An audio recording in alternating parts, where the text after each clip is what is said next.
Shut up, compressor. Hey everyone, I'm Matt with Doogs Models, and this is the Flankoff.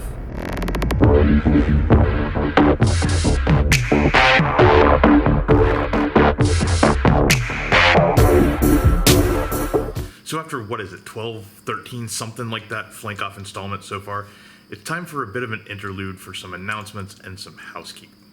So let's get into it. Okay, announcement number one is that the nature of the Flankoff will be changing from here on out, and that I will no longer be finishing the Kitty Hawk Su-35. Now, why is that? Is it because it's a terrible piece of shit dumpster fire of a kit? No, it's not. I mean, this kit is definitely not perfect. It has plenty of annoying little issues, but overall, compared to their Su-17, this is a significant, I won't say improvement, because they've done some good kits in the past. The AH-1Z is, pretty similar to this, where there are moments where you want to bang your head on the desk because of either, stupid engineering choices or stupid molding oversights, whatever it might be. But for the most part, this thing goes together pretty well. Shut up, compressor. Ultimately, the reason that I'm not pressing on with the Kitty Hawk kit doesn't really have anything to do with the Kitty Hawk kit itself. It's more a matter of time. And basically, I have a lot of other shit that I want to be working on, and every moment that I spend working on this kit is time I'm not working on the Great Wall Su-35 that's sitting right in front of me, or the Patriot, or the MLRS, or the various other projects that are kind of sitting, waiting in the wings for me to get this shit out of the way. And if I am working on two different, very large, modern jets that take a lot of work in the exhaust and things like that, I mean, I could very easily be doing this all summer, and it's May, or hell, it's still April at this point.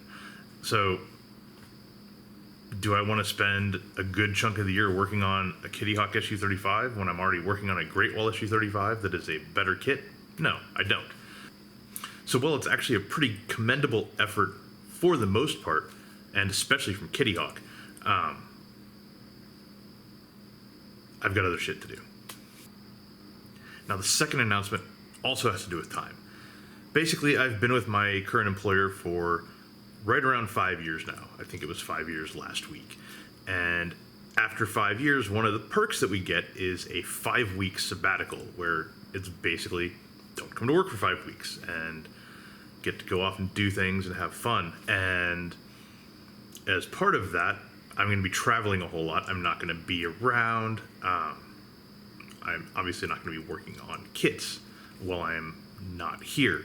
So while there will be periods while I will be staycationing a bit and probably plugging away at certain stuff, there will also be times where I will be just straight up gone for, a week, 2 weeks, things like that. And I don't want to have the Flankoff hanging over my head while I'm on that sabbatical.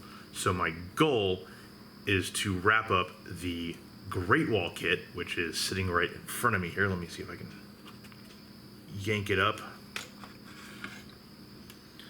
So my goal is to finish up the Great Wall kit here by Memorial Day, which is just about a month away. I think 4.5 weeks, something like that. So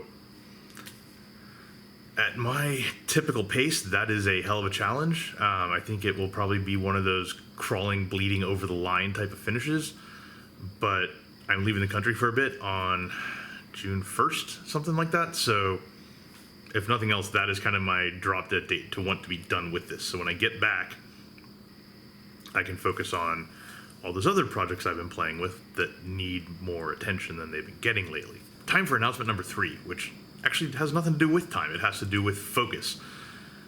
One thing I'm discovering as I'm playing with the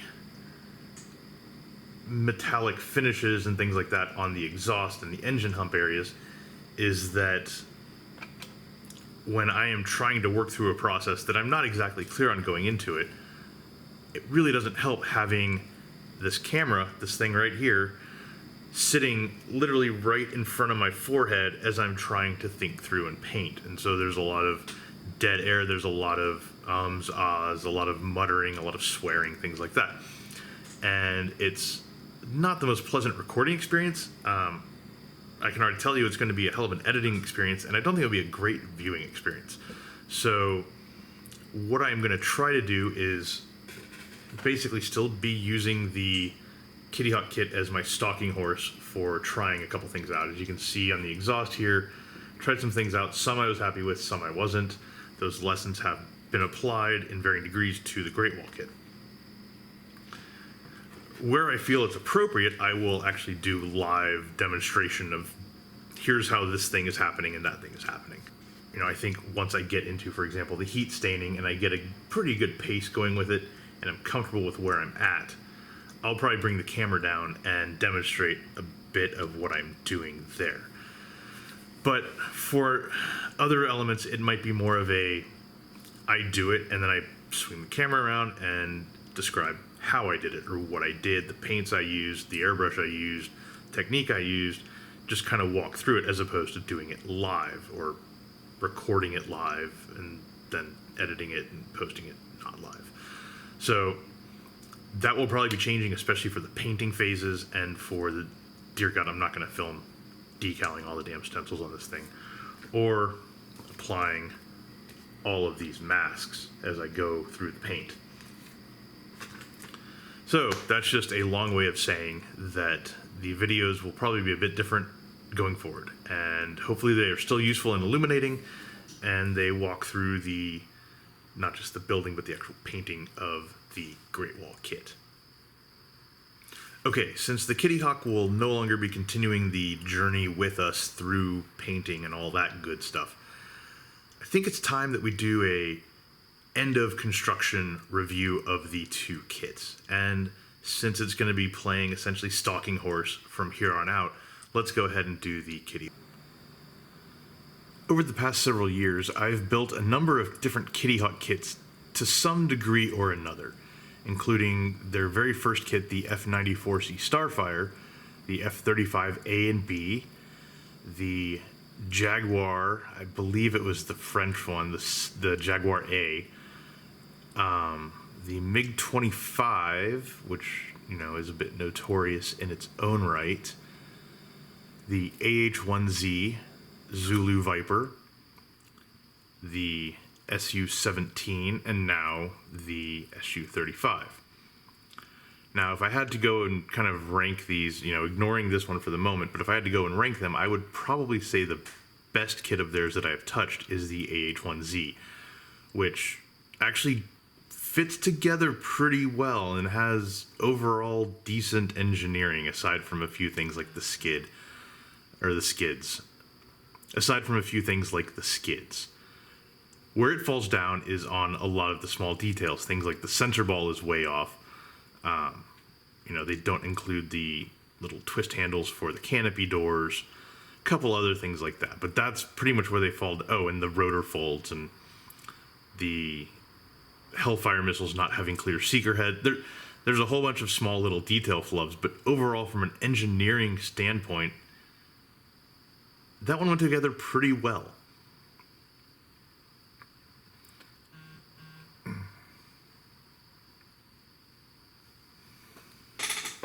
I don't like that at all. Over the past couple of years, I've encountered and at least partially built a number of different Kitty Hawk kits, starting with their inaugural kit, the F-94C Starfire, through the F-35A and B, the Jaguar A, the MiG-25, the AH-1Z Zulu Viper, the Su-17, and now the Su-35. Now, if I had to go ahead and rank them, dear God, I'm not going to do that. But I would say far and away the AH-1Z is the best kit of theirs I have touched to date, in that the engineering was actually competent. It fit together relatively well. There were a few moments of what the fuckness, like the design of the landing skids being, in my opinion, a bit silly and a bit pointlessly broken up and lacking in positive fit. But it's one of those where once you position everything okay and you kind of have it, you know, tacked in place, you can sort of mangle it together as you need to and then squish it between a couple things and it all works out. Where that kit fell down was on a lot of the details. There are no provisions made for the rotor folds on the AH-1Z. The Hellfires lack clear seeker heads. The sensor ball is a complete mess. Basically, it's a lot of little detail things like that they flub. The Su-17, the other most recent Kitty Hawk kit that I have encountered, is, aside from being, a third rail that is fun to touch every now and then, in my opinion, it is pretty typical of what Kitty Hawk does, where compelling subject, great box art, and then you open the kit and it looks great, and then you start playing with it and it's not great. Now, granted, the wings on that kit are phenomenal. I think the wings and the way that they join to the fuselage are probably the single highest point that Kitty Hawk has achieved yet in terms of engineering finesse. Unfortunately, there's the rest of the kit around it. Now, where does this Su-35 fall into that spectrum? Honestly, I would say it is probably closer to the AH-1Z than it is to the Su-17, in that, for the most part, it fits together quite well with a couple of snags here and there. But it does somewhat fall down when it comes to certain details. There's some engineering sloppiness in places that hold it back from being anything more than a solid, mostly competent kit. So let's go ahead and kind of walk through a couple of them. First up, we've got the cockpit, which is, for some reason, all kinds of sides that have to come together. The seat looks really nothing like the actual seat. It's too tall and just weird. The fun to remember in the instructions of the photo etch that just says fold and or bend and doesn't really tell you anything beyond that. So the fun starts in there. Then once we get to the underside, there's not too much to really complain about with gear bays. Gear bays are gear bays. The intakes, though, pissed me off something fierce, because they're the kind that when you start looking at it and you start comparing it to photos, these just, people are very quick to ding other kits because there is a panel line in the wrong place, or, the gun vent, the vents behind the guns are, a half millimeter too tall. These look nothing like the intakes on the Su-35 from a, if you look at these ramps here and you compare them to the real thing, the proportions are just way off. And I've seen other kits from other manufacturers in the past with similar shape issues be called unbuildable or garbage by, the Red Arrow Brigade out there, who value shape accuracy above all else. This kit does not have it. It may get it closer in some areas, but it does not have it on the intakes, and probably a few other places that I just cannot remember off the top of my head right now. The intakes also, let's see if we can see down here finally. Maybe, perhaps. Let's see. Let there be light. Come on. Okay, well, I can see down here because my eyes can do better with dynamic range than this camera can. And you can see shit down there, and it looks terrible because you can see like the inside of the gear bays, and there's there's holes, and it's shitty. So definitely one to maybe consider FOD covers for if you decide to go this route. The gear bays here are decent. I don't like the fact that you basically have to install this piece before you close things up, and it doesn't tell you. That's not a cool thing that they did. This is also where, a bit later on in the construction process, I noticed one of the first real head-smacking groaners. If you look right here, where did my little pointy thing go? Come here, stir stick. If you look right here, you can see the notches in the wall here for the gear bay doors. If you look over here, there aren't any at all. One of those things I would have liked to have noticed maybe earlier in the build, However, I think that this piece is still integral to the overall structure here, so maybe not. But it would have at least given me a chance to add them before putting the intakes on. Because it's one thing to add them when you can just go straight across and not have to worry about harming anything else. It's another thing when you have, you know, what, a third of an inch to play with in there? Half an inch at most? Yeah. Let's see. I will give them props for the detail on the tails. The detail on these things is pretty nice looking.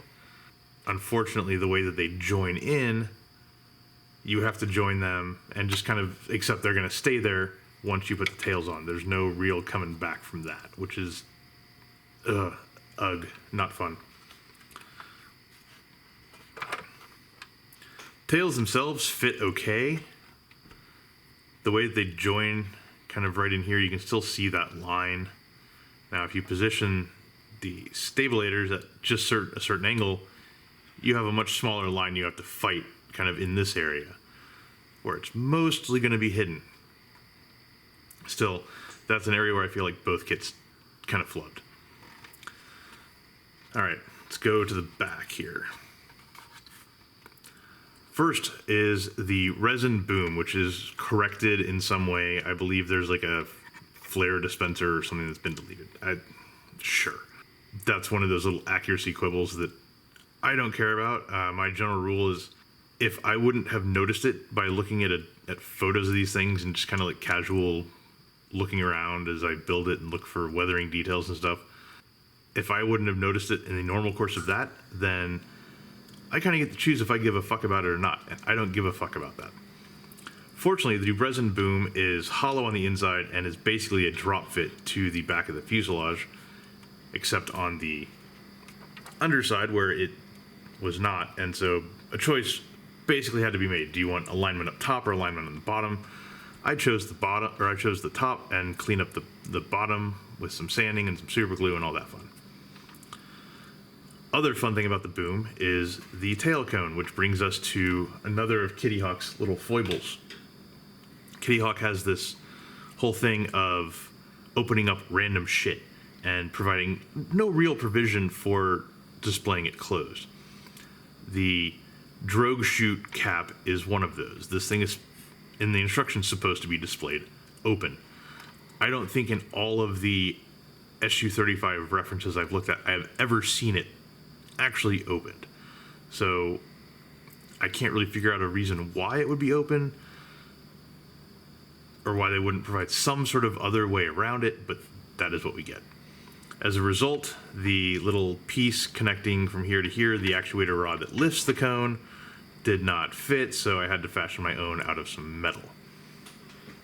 Now, the other fun thing that we have on this Chinese boxing to go along with that resin boom are the resin exhausts.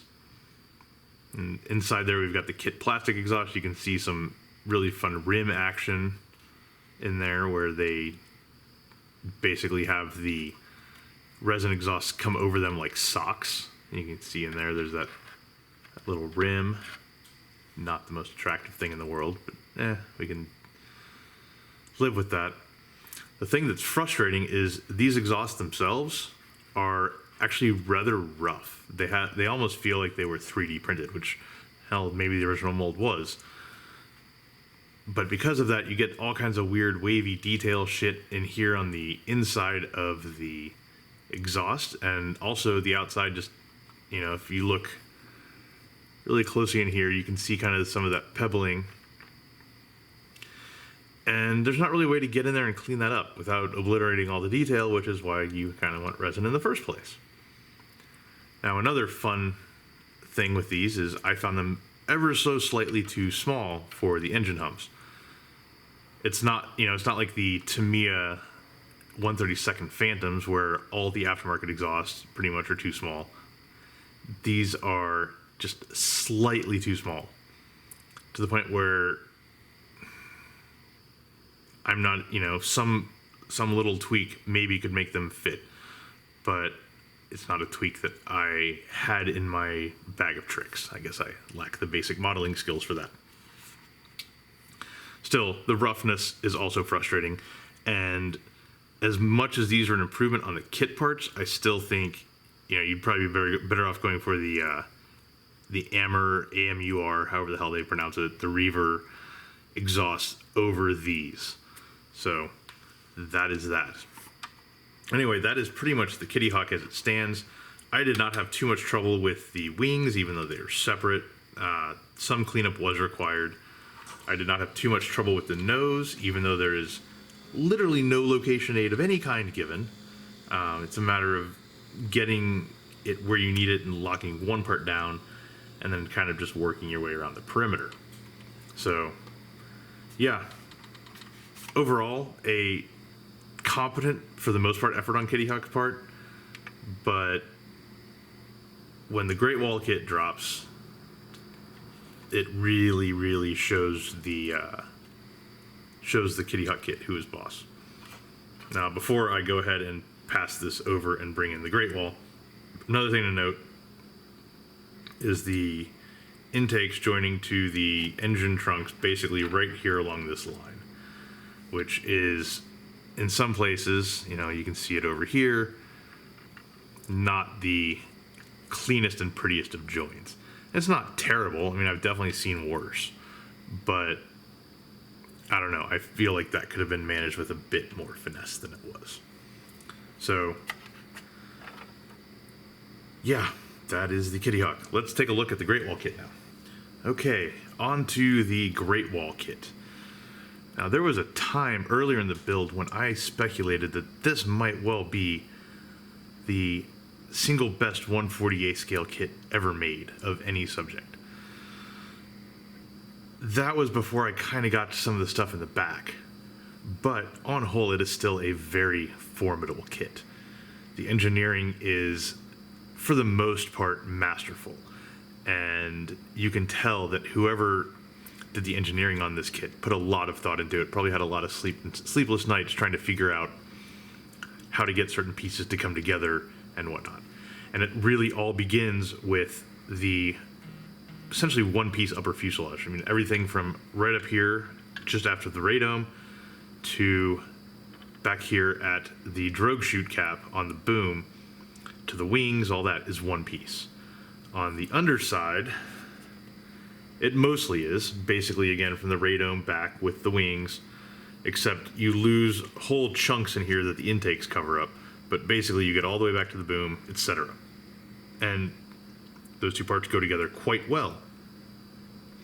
You also get all kinds of fun little detail in here, like the plastic wiring, which is nice to add some busyness to these gear bays.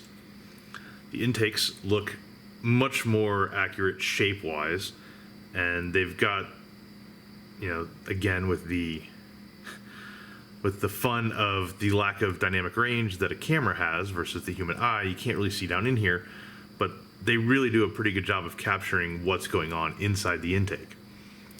The cockpit is a nice single-piece tub with a few pieces that you add into it. The instrument panel is, the LCD screens. I really wish that, because they do it too, but I really wish that manufacturers would stop doing the whole powered-on screen, or at least provide an option of decals for just a nice dark screen. Now, where they do provide really good decals is on the sidewalls there. The stencils and buttons and everything on the clear background that you just drop in place. Those are phenomenal. Great Wall also avoids the thing that Kitty Hawk did with just random open shit, like the IFR probe and the drogue chute cap. They're both designed to be closed, which is kind of the way it should be, because that's the way they always look. The only place on here that I really found to be frustrating in any shape or form is the tails, which you can see here. I'm still not quite happy with what I've got going on as far as a join line goes, just because it's a pain in the ass place to install a part like that, because you've got all kinds of fine little detail in here that you don't want to obliterate. And how do you not obliterate it when you have to clean this up and sand it and everything? So, yeah, that's still going to need some attention before I move into paint, but first I want to get these exhausts knocked out. So that'll be coming here in a little while. So basically, everything is solid. except for the tails and maybe a little bit of the engine stuff. Like, I feel like the exhaust could have been slightly better handled. The 4-piece join thing is a bit silly and not at all my preferred approach. And the swivel ball and socket kind of thing that they tried for kind of works, but yeah, I'd rather they just go with a static down and deflected in the way they should be and just call it a day. So I would say the only other thing that frustrates me about this kit is the way the stabilators are handled, which I love the engineering. I love this little sort of pop pin that you stick in, you can pull it back out again when you need to. But if you look, the details on, the rivet details, things like that, on this forward portion of the tail are very soft. And they're there, and if you can catch the metallic in just the right light, you can really see them. But they're so much more faint than they are on the Kitty Hawk kit. And I feel like for something like this, with all kinds of shit that has to be going on, that could have been better addressed. So overall, the Great Wall kit, in a comparison of the two, takes this in a landslide. There's really no comparison of which is the better kit. And if you can find them for anything like the same amount of money, or if you can just suck it up and snag one of these and pay a little bit more, you are definitely making, in my opinion, the better decision. So with that, let's get back to playing with the exhausts.